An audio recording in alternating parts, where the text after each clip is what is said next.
Trophy মাননীয় প্রধানমন্ত্রী তারেক রহমানকে বিগত সরকার প্রধান আগেই দিয়ে চলে এসেছেন। বিগত ফ্যাসিবাদী আমলের যে চেতনা, যে চিন্তাধারাকে সামনে রেখে আমরা দুঃখ পেয়েছি, কষ্ট পেয়েছি, এই সব নতুন করে আবার আয়োজনের জন্য উদ্যোগ নেওয়া হচ্ছে। আজকে বিচারকদের শোকজ করা হয়েছে, সেনা হেফাজতে অপরাধীরা এখনো পর্যন্ত রয়েছে, এখনো পর্যন্ত ফেসবুকে পোস্ট এর মাধ্যমে গ্রেপ্তার করা হচ্ছে, এসব কিছুর কোনো প্রতিকার দেখছি না। মিডিয়ার কন্ট্রোলের মাধ্যমে আমাদের এই দেশের সাংবাদিকদেরকে নিয়ন্ত্রণ করা হচ্ছে।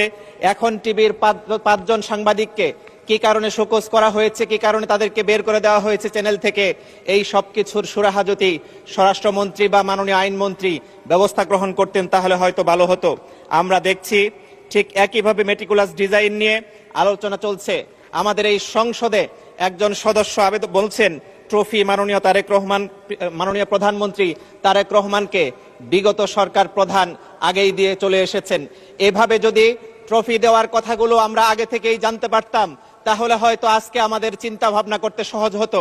এই মেটিকুলাস ডিজাইনগুলো যদি এভাবে এই বাংলাদেশে চলতে থাকে এখনো নতুন করে, তাহলে আমরা মনে করি যে ফ্যাসিবাদের আবার নতুন প্রতিধ্বনি আমাদের এই দেশকে আবার নতুন করে ভাবাবে। মাননীয় স্পিকার, আমি এজন্য বলছি আপনার মাধ্যমে এই ব্যাপারগুলোর একটি সুরাহা আশু চাই। মাননীয় স্পিকার, আধিপত্যবাদ বিরোধী অবস্থান নিয়ে যদি আমাদের এই সংসদ ট্রেজারি বেঞ্চ কথা বলতো তাহলে আমরা বেশি খুশি হতাম।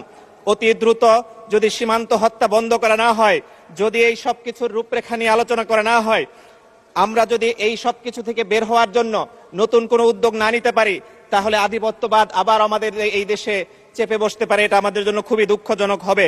মাননীয় স্পিকার, চলমান সংকট নিরসনে আমাদের বিরোধী দলীয় নেতার পক্ষ থেকে বেশ কয়েকবার দাবি তোলা হয়েছে, আবেদন করা হয়েছে, এমনকি কমিটি করা হোক, বসার জন্য বিভিন্ন স্টেককে সাথে নিয়ে আলোচনার জন্য পরিবেশ তৈরি করা হোক। এই বিষয়গুলো বারবার বলার পরেও এখনো পর্যন্ত আমরা কিন্তু কোনো উদ্যোগ দেখছি না। অথচ তেল সমস্যায় আমি আমার নিজের গাড়ি পর্যন্ত কনভার্সনের দিকে চলে যেতে বাধ্য হচ্ছি। মাননীয় স্পিকার, আমি এজন্য সকলের প্রতি আবেদন রাখছি, ট্রেজারি বেঞ্চ এবং আমরা যারা বিরোধী পক্ষ আছি উভয়কে নিয়ে একটি সমন্বিত আলোচনার পরিবেশ তৈরি করা হোক।